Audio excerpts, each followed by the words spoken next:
Today, we have someone here who really does know about what it means to develop your career. He's the vice president of Norco College. He's a national speaker. He's the CEO of Telos Educational Services, and he's a self-described recovering academic elitist. He's the author of several books, including the best-selling Redefining the Goal. And he is known for producing these animation videos on careers that go viral, including the one that we're going to talk about today, Success in the New Economy. Welcome, Dr. Fleming, AKA Kevin Fleming. Hi, Kevin, please. It is an honor to be with you today, and thanks for the invitation. So, first of all, so it's okay for me to call you Kevin? Absolutely. Great, great. My mom taught me that you define your degrees, the degrees should not define you. Well, it's interesting that you mentioned that because I was really taken back by this idea of calling yourself a recovering academic elitist. So I want to hear more about that. Yeah, that's a good way by virtue of introduction. So a lot of folks that get into the career development, workforce development space, maybe have a different trajectory or pathway than I found. So I'm a first generation college student. My dad was in the Army. My mom was a stay-at-home mom. I didn't have anybody to really guide me about life after 12th grade. They wanted what was best for me. And I feel blessed to have had two parents, that loved me, but they didn't know really how to help me navigate college or student loans or anything.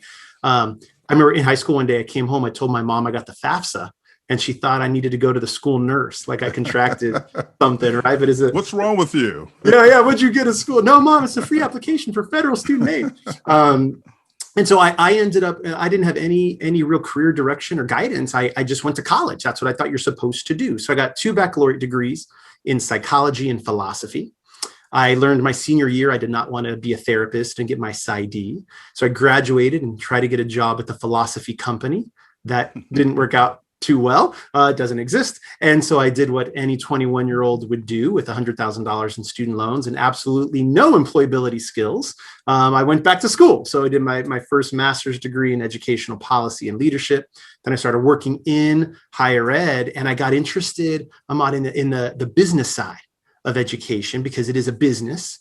Here's a fun fact for you and your listeners today. Inside Washington, D.C., inside the Beltway, there are more lobbyists for higher education than any other industry. You would think it might be insurance or financial services or biopharma. Nope, it's higher ed. So that's a different podcast.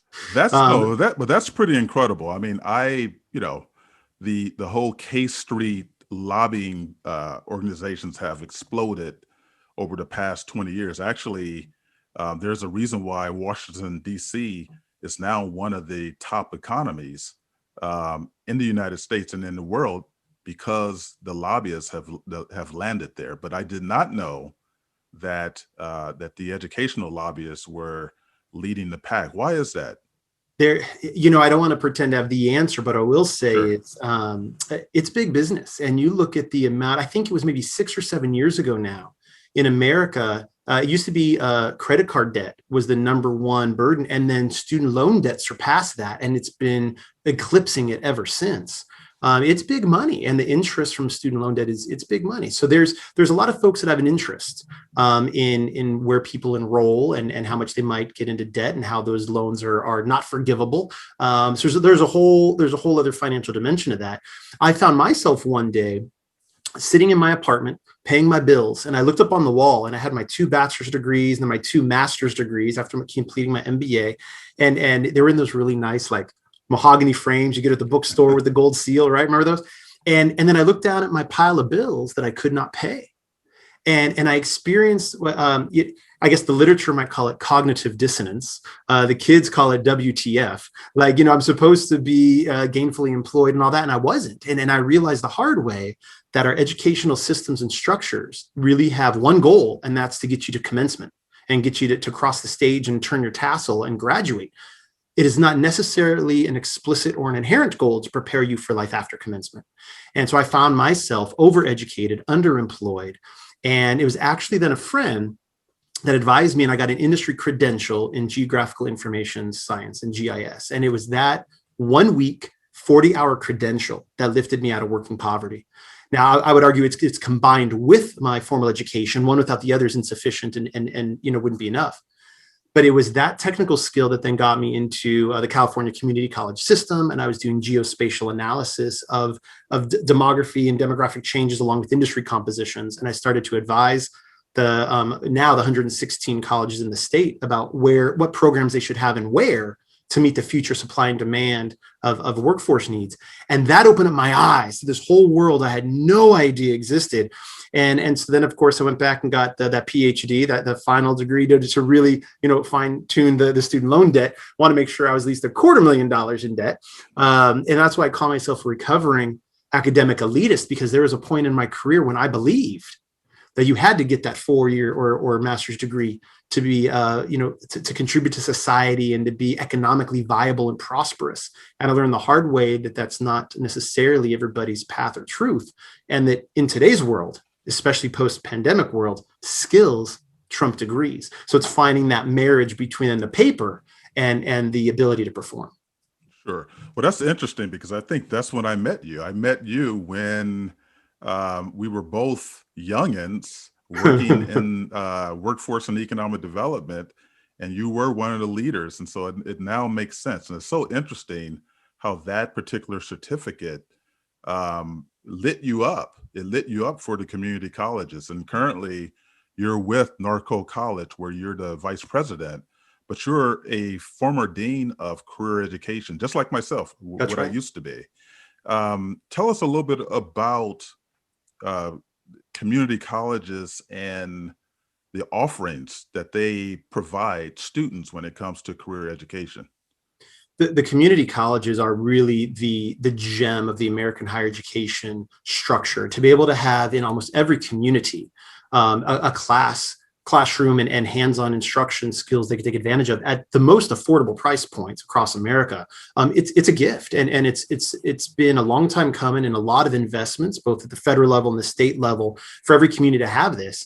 Whether it's your local community college or the one adjacent, you can get prepared, whether it's for vocational learning, hands-on skills, industry credentials, a 2-year degree, transfer preparation.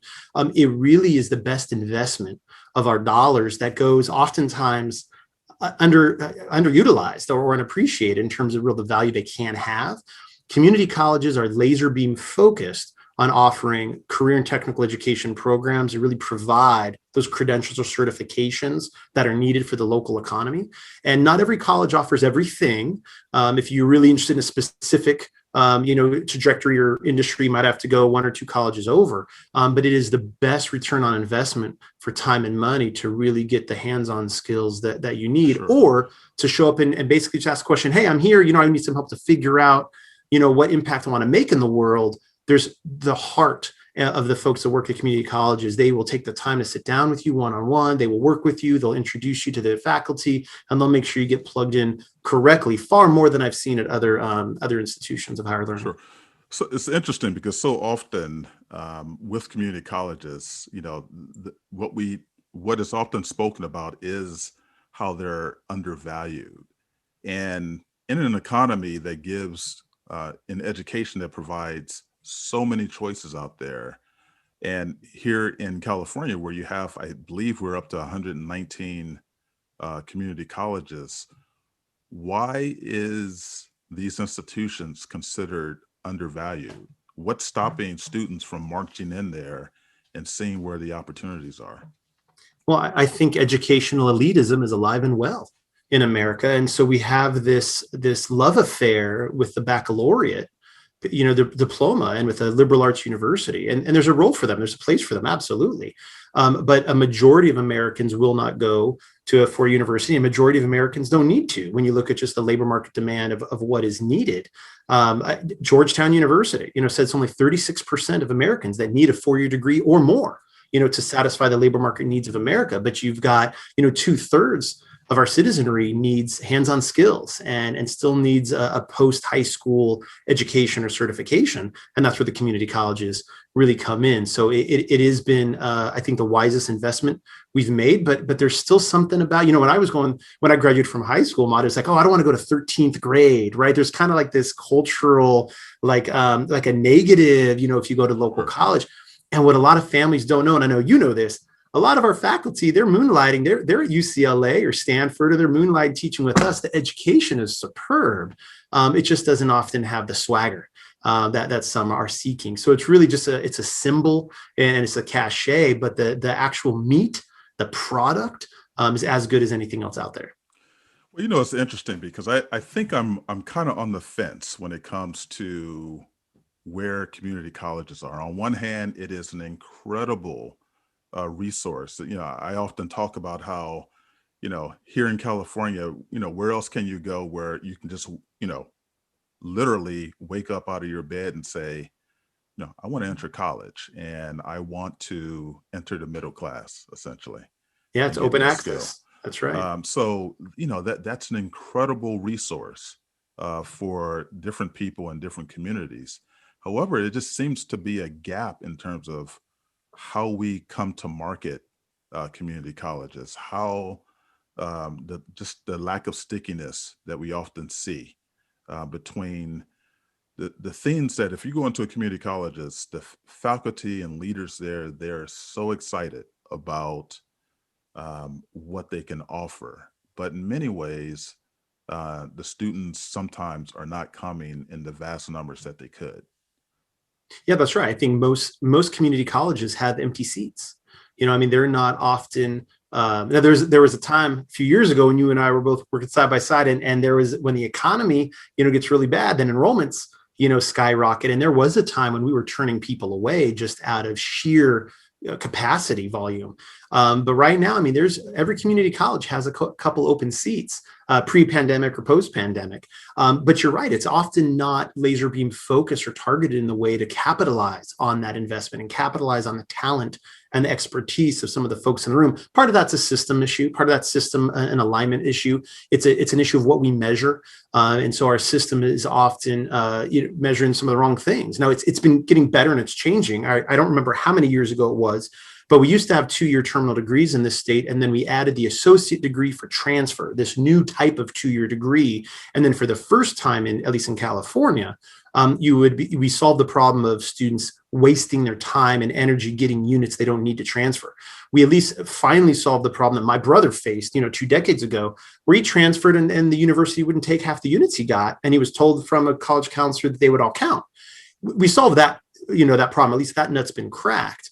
So now if a student comes to community college, they know they want to transfer to Cal State or UC or whatnot. Now we have a guarantee that's legislatively driven that all those units will count and that student won't, have to retake classes or miss something.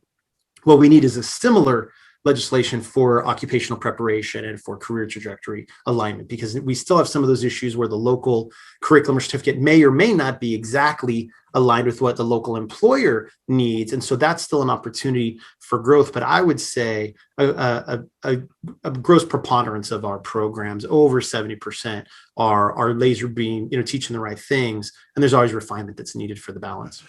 So is there any type of change or transformation that you think need to occur in the community colleges? Because so often, because community colleges are doing so much, they're doing transfers, they are doing career education, and, they're working with students that are not necessarily prepared, giving them second chances.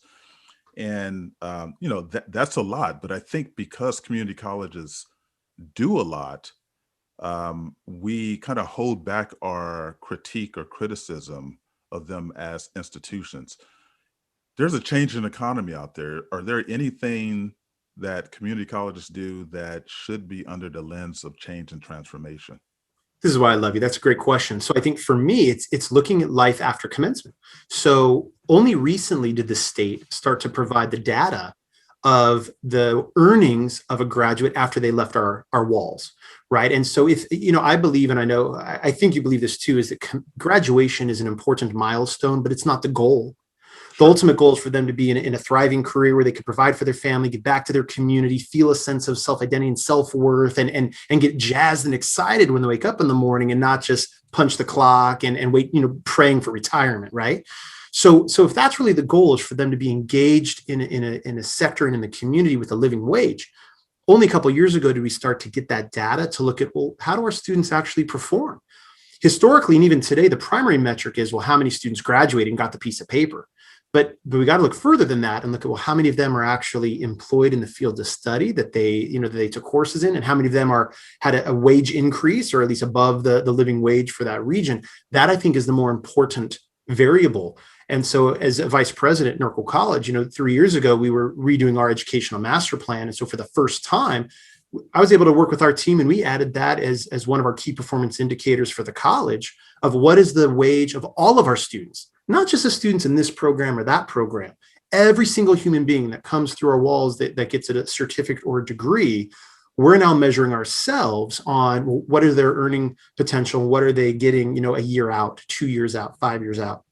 And that, I think, could be and should be one of the primary metrics for the community college system. Because if using my own experience, Ahmad, if every student that comes to us gets a 2-year degree in philosophy, I will argue that there we may not see the earning premium or the employability rates that we would love to see in our community. Well, I love some philosophy, but I totally agree with you. I couldn't imagine being a dean in the humanities at the community colleges. I probably would have been bored out of my head there. But yes, I think the community colleges just have a tremendous, vast resource for career education. My take is this, that community colleges do not market themselves in a way in which they can become sticky. For example, I think so often, when you look at career education, a lot of the marketing with career education is around wages. Right. You can earn this, but in many ways, if you look at it through the lens of a behavioral economist, they'll tell you that it's not always about advertising wages. Perhaps for the last generation, because wages and making a living was huge.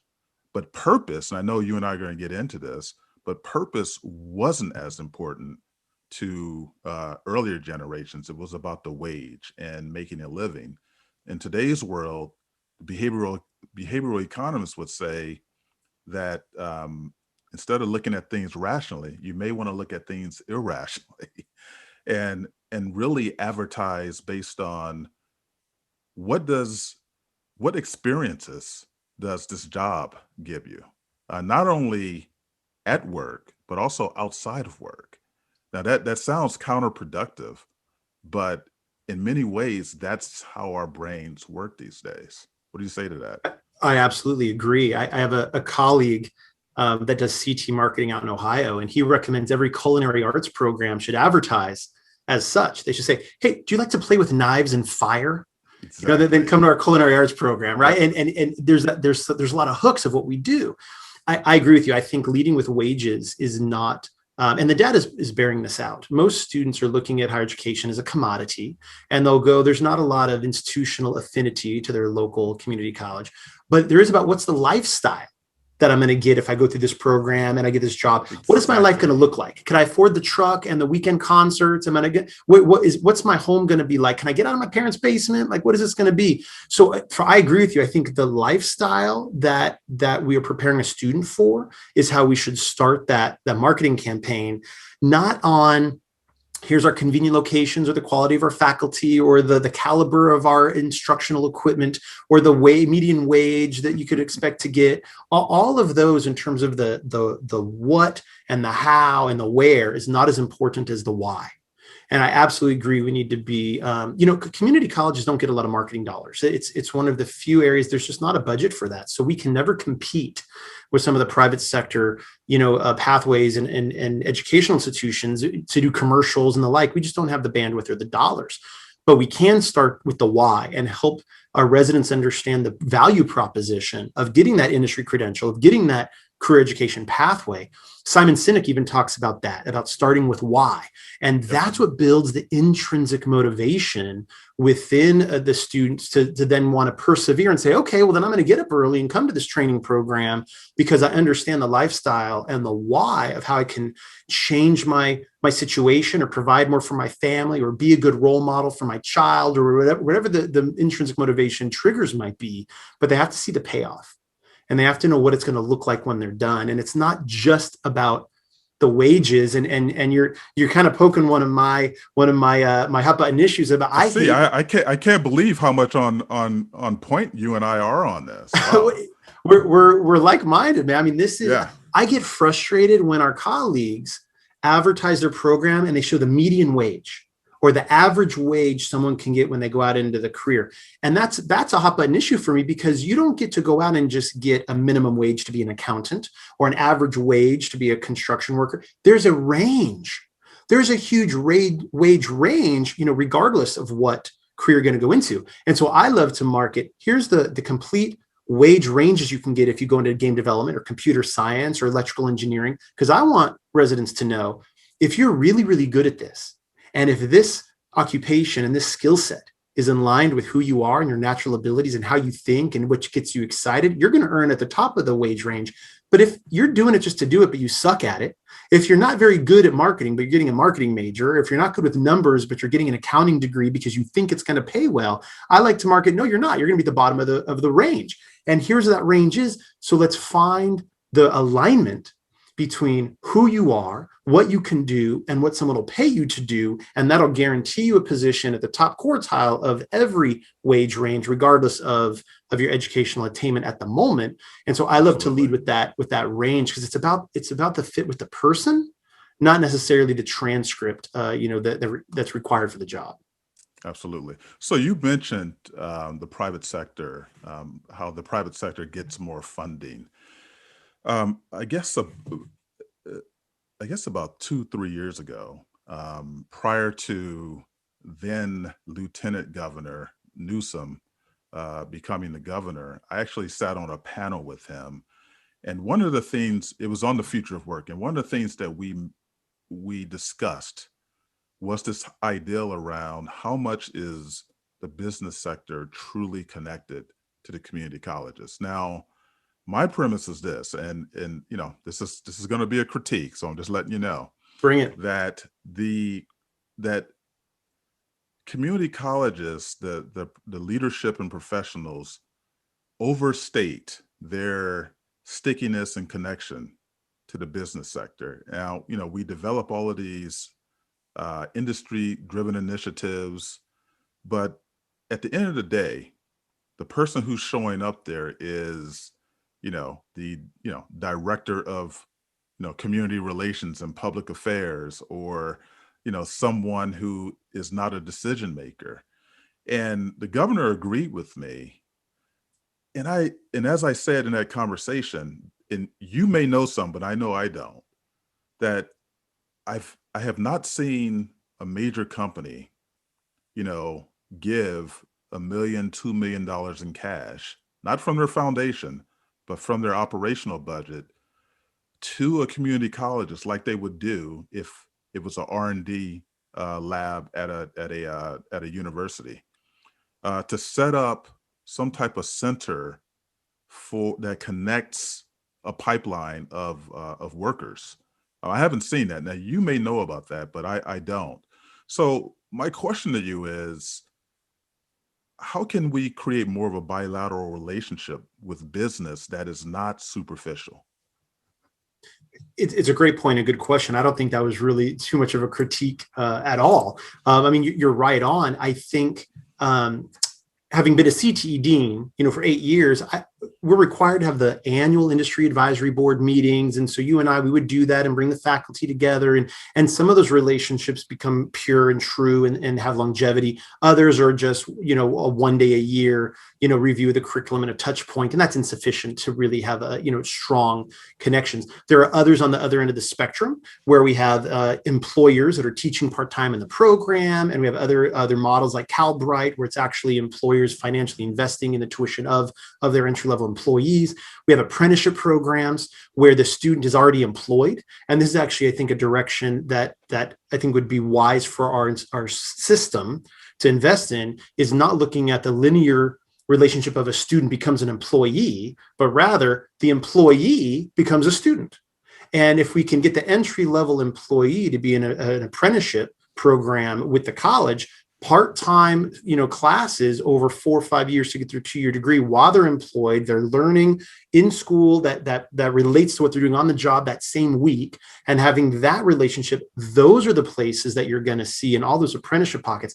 That's where the employers and the colleges are going to be more tightly, joined at the hip. But I foreshadow an environment, and look what's happening outside. You've got Google and Kaiser and these other groups that are coming out with their own certifications, kind of bypassing, higher education almost completely. I think we're going to very quickly wake up to a world where our residents realize that education and then getting a job is not the linear relationship, but in fact, it'll be flipped. And I think instead of going to college to get a job, I think students will increasingly be going to a job in order to get a college degree. Sure. I think we're going to start. No, go ahead. You're beginning to see that because you're beginning to see these intermediary companies emerge that are connecting colleges and their extended ed programs with companies as a way of doing upskilling towards not only a certificate, but a degree. I mean, obviously we know about Starbucks and ASU, and there are a couple of others. And so I think that's one that's emerging. But I've always said, I've never known why community colleges do not use their contract education to create a real company, like a real enterprise that can compete with being a boot camp, can compete with some of those adaptive organizations that are connected to industry in a way that doesn't look like your traditional community colleges, and is totally marketed differently there. So I really think there's going to be some huge changes with the marketplace changing. I agree with you. And I think, you asked that somewhat rhetorically. I think you know the answer. It's, what matters is what you measure, and what you measure is what matters. And I remember when I first came into this field, I was shocked that the economic development mission was completely irrelevant to the accreditation process. And it wasn't any of the key performance indicators of the college, and it wasn't measured at a local or statewide level at all. It was the entire group that you're talking about. That is an ancillary, not required. It's not even officially part of the core mission of the California community college system. It's an allowable activity. When we don't have workforce development as a primary part of the mission, and if it's not part of accreditation, and if it's not part of any metric, of course, it's not going to be adequately funded or prioritized. Yeah, and I want to switch here, but I want to make this comment that, the challenge is that community colleges and, several leaders in the community colleges have always mentioned, being adaptive, to the market.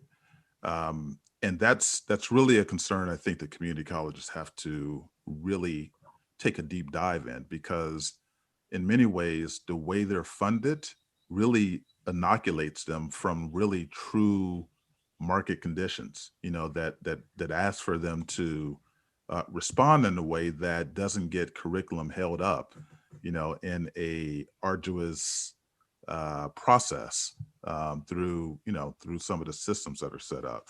You don't have to answer that. That was just no, I agree. You're right on. I agree. Preach.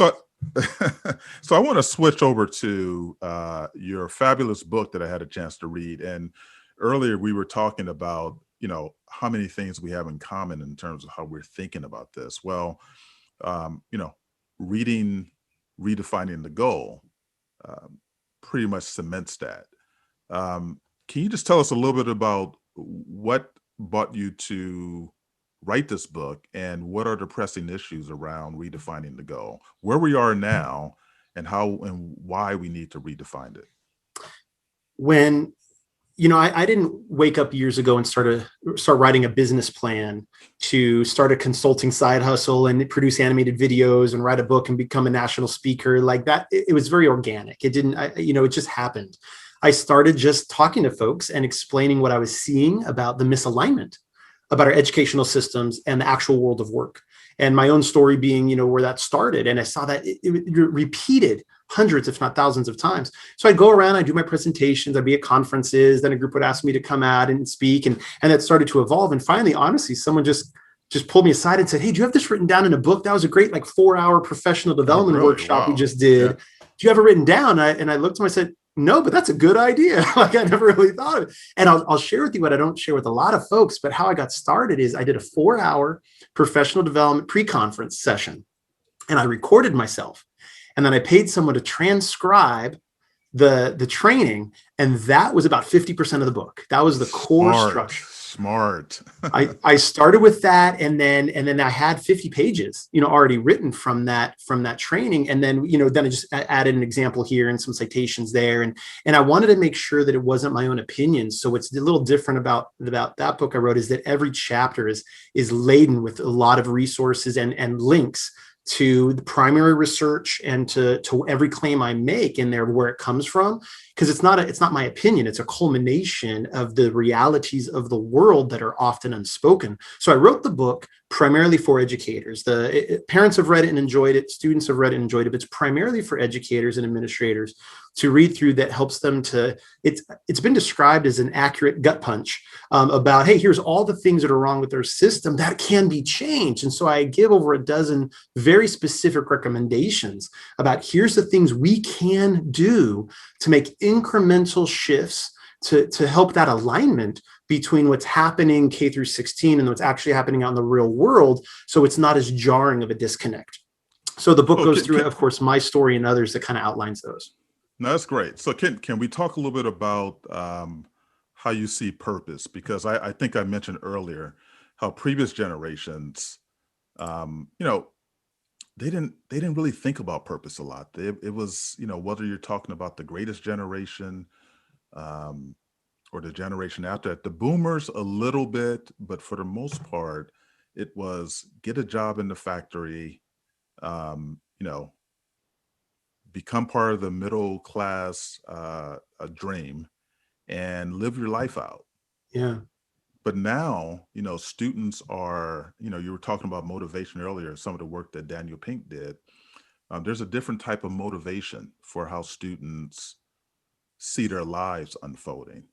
And I think you really opened up a can of worms when you talked about purpose. Can you just mention a little bit about how you see purpose playing a role? Yeah, I think everyone needs a reason for being. Everyone needs that trigger that gets them out of the bed in the morning and to get excited to go out and contribute to the world. And shortly ago, I did some research on the Japanese philosophy of ikigai. And so for everyone listening, if you're not familiar with this, open up your web browser. Well, not if you're driving or on the elliptical, but if you're in front of your computer, go and open up your web browser and do a search for ikigai, Ikigai. And if you do a Google image search for ikigai, you're going to see this Venn diagram of overlapping colors. Yep, you got it. It's the 4 circles. And here's what it asks. It says, hey, identify these 4 things. What do you love? What do you love to do? What drives you? What are you good at doing? And that's a very different question, right? There might be some things you love to do that you're just mediocre at. And so there's kind of a self-reflective point about understanding, what you could do a profession versus what is you're passionate about, right? So the first question, what do you love? The second of 4 questions is what are you good at? The third is what can you get paid for, right? What's a labor market reality of what someone will pay you to do? And the fourth question is what does the world need? What are the problems out there the world needs you to solve? And when you can find something that's the intersection of all 4 of those things, and that's when your personal mission, your vocation, your profession, and your passion, and all those things meld, that's your ikigai. That's your reason for being. That's your reason for getting up in the morning. And that's your purpose, regardless of your job title, regardless of your current educational attainment or trajectory. If you can find that sweet spot. And what I've found is in my journey and in others, when people are in a job or in between jobs, and if they feel that they're either undervalued or underemployed, or if they feel some uncertainty, or if they feel emptiness or uselessness, it's often because they're hitting 3 of those 4 marks, but they're missing 1. It's not the whole package. They might have a job and it pays well, but they're not good at it. Or they might be good at something and they love it, but they're not solving any problem the world needs. And they feel absolutely useless moving paper from the inbox to the outbox. And so I think helping a student find their purpose, finding their why, finding their ikigai, that is actually the solution for decreasing the high school dropout rate, increasing the college going rate, increasing the amount of students that then get a job in their field of choice. And it'll slow the amount of churn that we have in the private sector and in industry in their 20s and 30s. I read recently, Ahmad, there are more professionals in their 30s that are changing their career, moving back in with mom and dad than ever before, because they did what society told them to do. They did what their high school counselor told them to do. They did what their parents told them to do. And they graduated from high school, got a 4-year degree and got a job. And they wake up a decade later and realize this is not anything in line with who I am or what I want to do. And they hit the reset button. And that is disastrous, not only for themselves, maybe financially, but also then for the company and for the well-being of our economy. So I think the earlier we can have really honest conversations about one's purpose and their ikigai, I think the more successful not only in educational institutions will be, but individual humans will be in really finding contentment and satisfaction in the world of work. I absolutely agree with you. And actually, I'm trying to write a book right now, and it's tough. I may use your approach there. I think that would be very helpful.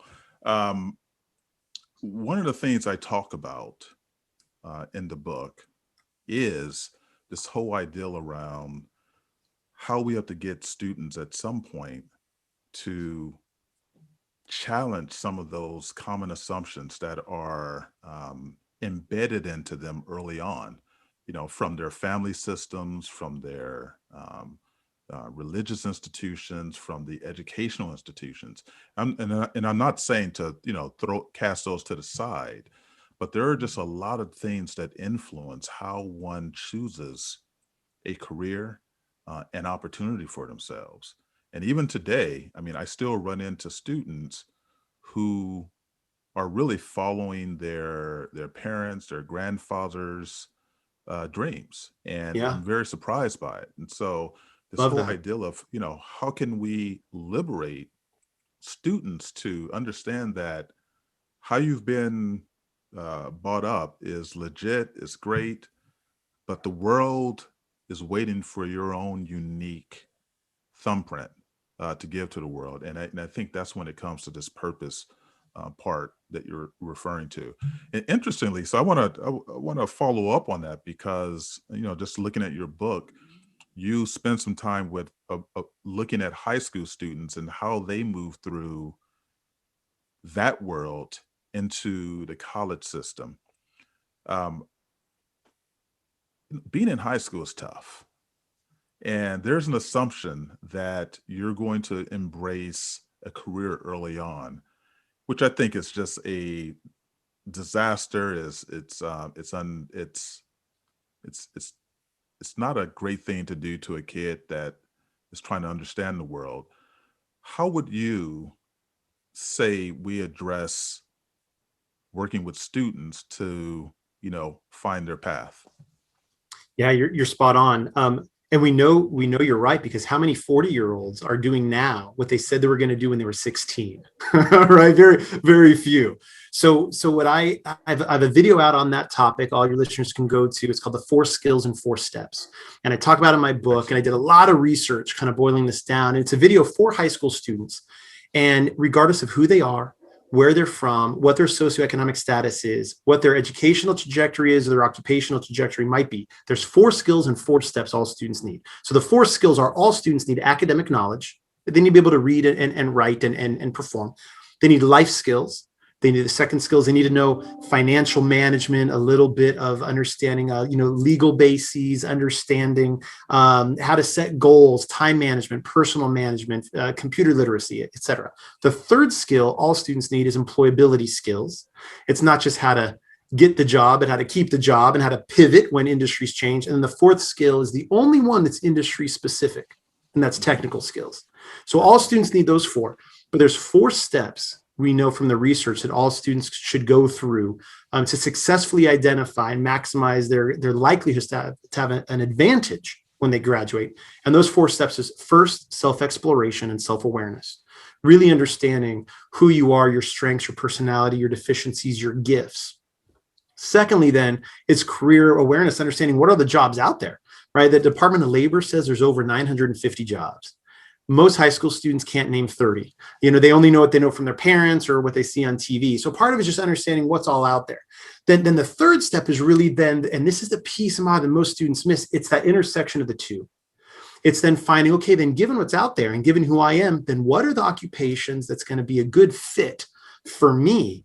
I actually have a children's book coming out this summer called There's a Hat for That, inspired by my 4-year-old daughter right now. There's a lot of occupations out there and you could put the hat on, but some hats are going to fit you a little bit better than others. So it's that process of aligning who you are with the opportunities out there. And then the fourth and final step is then that educational and vocational plan to then learn what are all the skills, knowledge, and certifications and work experiences you need to actually then enter into that field and be competitive, not just to be mediocre, not just to get into the interview, but to excel and to be world-class in that. And so that's the last step that, unfortunately, as you know, that's where a lot of our conversations start. When a student comes into the counseling office, high school or college, it's normally, what's your name? What's your major? Okay, let's look at your courses. You need to graduate. And they miss these other steps. So the last step is that educational plan. If students followed that sequence, they are, I can't use the word guaranteed because as you and I know, there's no guarantee, but they are setting themselves up for a higher likelihood, a higher probability that they're going to enter into a college, a training program, a military branch, or a work experience program that's going to be just the right fit for them. Yeah, this whole idea, I love it. And this whole idea around, exploration, which is a term we often use. I say we, really, you're the representative now since I'm out of the the systems here. But, we use the term exploration, which is right on point. It's a great term to use.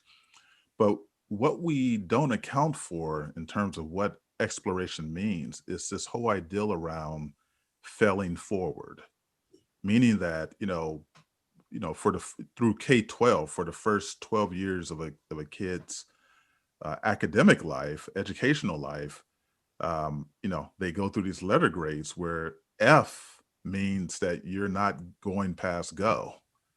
And so often now, we know that we learn through our experiences and we run into ourselves through this exploration of our experiences. How can we truly bring exploration into a college system where, you're told that, we have a guided pathway, or once you jump in here, you have to know what you want to do. Otherwise, you're wasting everyone's time. I think some states have this figured out better than others. There are some regional training centers like in Ohio that have this nailed down, where they have required classes where students explore and they get a hands-on experience in every one of the 16 industry clusters over the course of a year, 9th grade or 10th grade. So they're exposed not just in concept, not by watching a video, not by just hearing about it or seeing a professional talk about it on career day, but they spend 2 weeks, in culinary arts, and then 2 weeks in business administration, 2 weeks in agri-science, 2 weeks in high finance. And they're learning about manufacturing for 2 weeks, construction for 2 weeks, supply chain automation for 2 weeks. We need more programs that are intentionally hands-on and integrating those experiences early so students can make informed decisions. And if I were king of the world, and my wife likes to remind me often that I am not, but if I were king of the world, that'd be a high school graduation requirement, would be to go through a class like that, or to have at least 100 hours of work experience documented. Because it baffles me sometimes that sometimes we prepare students for a career by giving them a test. Yeah, and there are some companies out there and they do workforce readiness assessments, and it's a curriculum and a test. And they say, well, now you're work ready, and never having been on the job site, never having done anything, never actually performing for an employer, never giving feedback on a project, but we declare them with a certificate as being career ready, never having worked. And for me, that's just lunacy. I think if you really want someone to be prepared for the workplace, they need to actually have some exposure and experience in the workplace. So I would love to see high schools requiring 50 to 100 hours, of work experience as part of the graduation requirements in that work experience class. That's the employer and the teacher in harmony, making sure the students are safe and getting actual instruction, not just sweeping the floor or doing filing. And some states are doing it, and some countries are doing it far better than us too. That's how we start to evolve our system and making it a little bit more relevant, a little bit more real, a little bit more practical, and introducing students to and exposing them with actual experiences. And I've seen, one other example, I've seen some schools that say, hey, Ahmad, you're a junior or a sophomore and you want to go into engineering, then you need to go this weekend to Habitat for Humanity and frame a house. So you can actually see geometry in action and the Pythagorean theorem being used. And after you go frame the house, you might have a better idea if you want to be that structural engineer or not, right? And you know what? And that may get them really hyped because they get to see what it looks like, just not the theorem itself, but actually get to see what the theorem does. Absolutely. I know I only have you for a couple more minutes here, so I just want to ask you this. So, in our 4-year degree programs, we have the Carnegie Unit, which so often breaks up the experience of students to have a full um, academic experience in which there are many different learning modalities that are introduced. Um, how can we design learning experiences for students where they get to have a much broader range of learning experiences? I mean, we just kind of witnessed the hybrid model, with the pandemic, but that was just really a response. That was triage in many ways. So, how do we begin to look at reinvention of the higher ed in a way in which students feel like they're having an experience where they can fail forward? I love that you mentioned the Carnegie Unit. Few people ask a question about that. So a few years ago, I was curious about where it came from because as a community college dean, I would schedule and you would schedule these courses. And in our state, 54 hours of lecture or 72 hours of lab, that's a 3-unit class. And you need 60 units to get a 2-year degree and 120 units to get a 4-year degree. And I asked a dangerous question one day, Ahmad. I asked why. Why does welding, biology, Shakespeare, and accounting all require 54 hours to master at an entry level, right? It didn't make any sense to me. Well, I did. It took me a while to find out. I wrote a small little paragraph in my book about this, but I learned that the Carnegie Unit was created in Chicago in the early 20th century, and it had one purpose. The one purpose of the Carnegie Unit was to calculate teacher pensions. It had nothing to do with Really? learning. Because think about it, it made sense in the early 1900s that, a teacher that was retiring, you should get more pension if you spend more time in the classroom. Well, how do you calculate that? Well, here's this formula, this Carnegie Unit for calculating then how much pension a teacher should get by years of experience and hours in the classroom. We have bastardized the equation to then be the hallmark of our scheduling that then translate in the amount of time for student learning outcomes and to master a degree program. It's crazy. So what would be your suggestion for change in that area? Actual assessments, whether it's credit for prior learning or competency-based education, CBE. You know what, if I have a course, and there's some institutions out there like Western Governors University and others that are doing this, where they say, hey, here's the 11 things you need to master. And once you master these 11 things, you can come in and test. And whether that takes you 4 weeks or 20 weeks, we're going to support you at your pace. And once you can document either informational knowledge or hands-on mastery of these things, you pass the class, you move on to the next one, because it might be sequential in order. Why do we pretend that everyone learns at the same speed, at the same rate, at the same day, at the same time?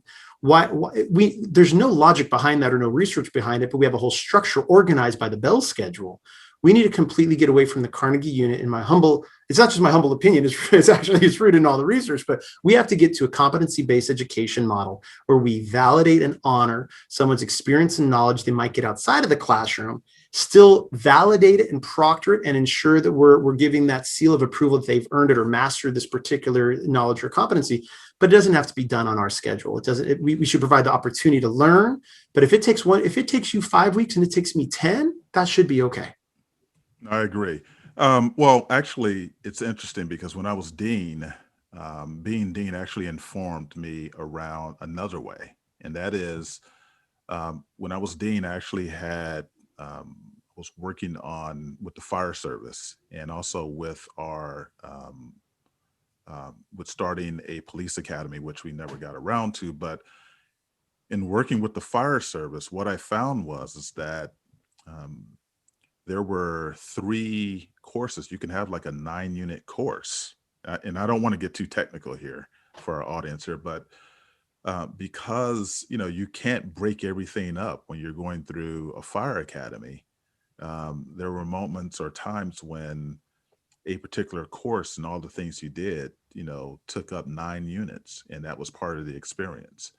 And that 9 units was spread over many different ways in which students were engaged in learning activities, whether that was, you know, hosing down, hosing down the burning building, or, being in the classroom, or being observed, by their instructors.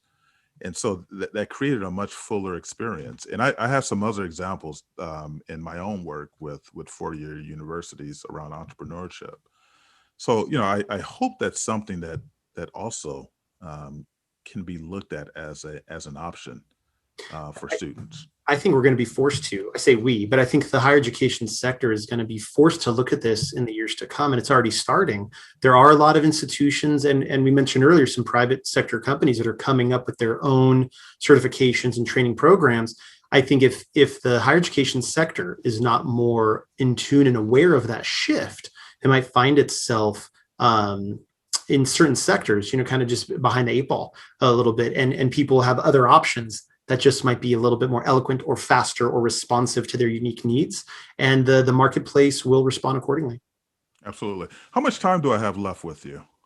How much time do you want? I could about 5 minutes, but I can delay.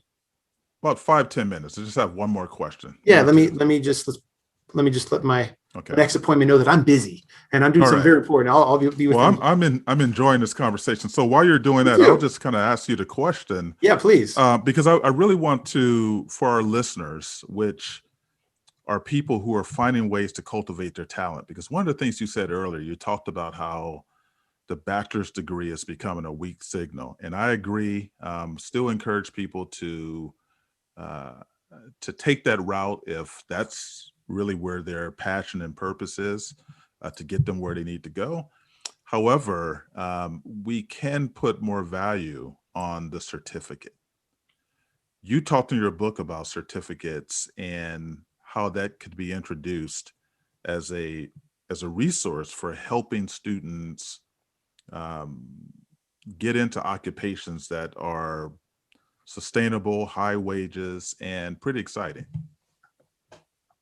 Yeah, I think increasingly industry credentials and certifications, they are the new employability currency. Even if a degree is required, it's insufficient oftentimes to be the successful candidate through the interview pool. And there's a lot of groups that get this right. That the example that comes to mind immediately, Ahmad, is the Milton Hershey School in Pennsylvania. Now, the Milton Hershey School, I don't know if you're familiar with them, they've been requiring an industry credential for high school graduates for at least 10 years now. And they have 100% of their graduate with at least one industry credential. And I think it's something like 90% of their graduates get more than 3 or 4 industry credentials, especially if it's in like an IT sector or something where it's easier to rack up some Adobe certifications or something like that.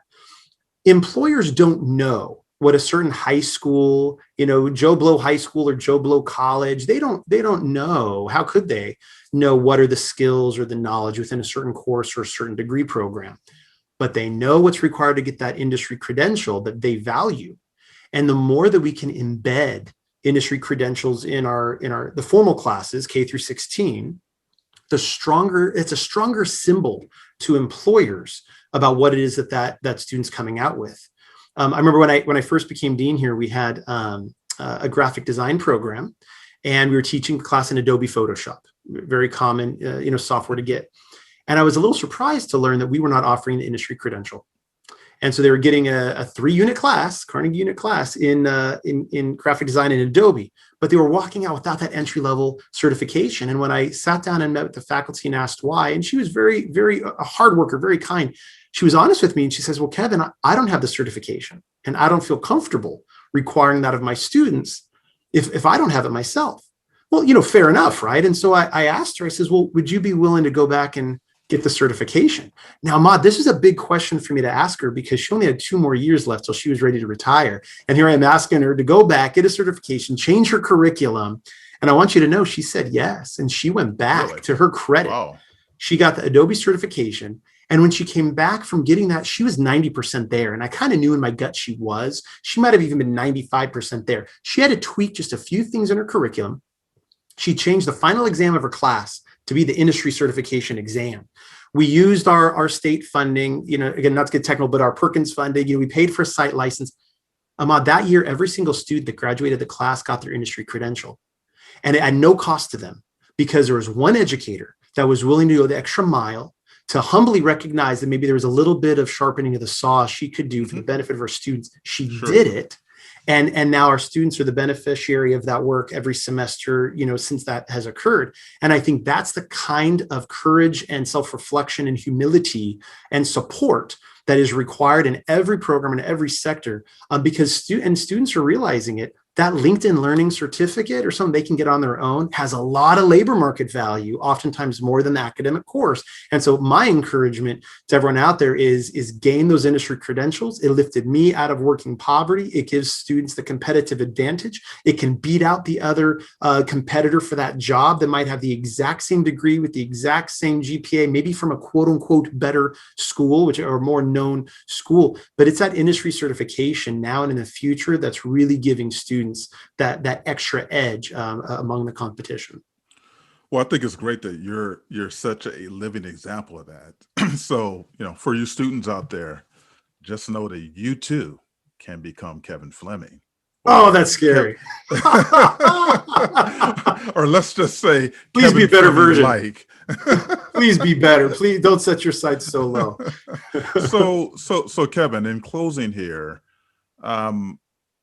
what would you, if I'm just going to open it up for you. If you had to tell a student who's in college, who is not sure, they're taking their general education, but they're not sure what they want to do with their lives and which direction to go, what would you recommend for them to do in terms of getting on the track towards cultivating their skills and talents in a way that lights them up and arms them, with the credentials that they need?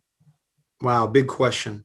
Firstly, I'd advise them to go get the book Strength Finders 2.0, go online and take the Myers-Briggs type indicator assessment and go through a couple different lenses of self-exploration and really get to know your talents, your God-given talents, your expertise. Where do you have your acumen? Where do you get fired up in your belly for things, and really understand how you interact with all the elements out in the world so you can position yourself in at least a direction that is going to catapult you more successfully than something else arbitrarily, even if you think it might be glamorous or pay more. So the first thing I'd say is do that self-exploration. The second tool I would say is pick up the phone or go on LinkedIn and reach out to individuals that are doing the job you think you might be interested in. And if you don't know what you might be interested in, then your net can be cast very wide. Contact a mobile app developer, a veterinarian, a journalist, and a social media blogger, and simply ask them, say, hey, my name's Kevin. I'm interested in maybe getting into your field. Can I either buy you a $1 iced tea at McDonald's, or if you're not in my neighborhood, can I Zoom with you for 20 minutes? And can I just ask you a couple questions about what you do? Because I'm interested in your field and I want to learn from you. Now, as you know, everyone's favorite topic to talk about is themselves. So 9 out of 10 people are going to accept that cold call or that invitation real quick with this young, gregarious college student that might want to emulate their career trajectory. And I would encourage your students to just ask them 5 very simple questions. What do you do? What do you like about what you do? What do you dislike about what you do? How did you get there? And what advice would you give me?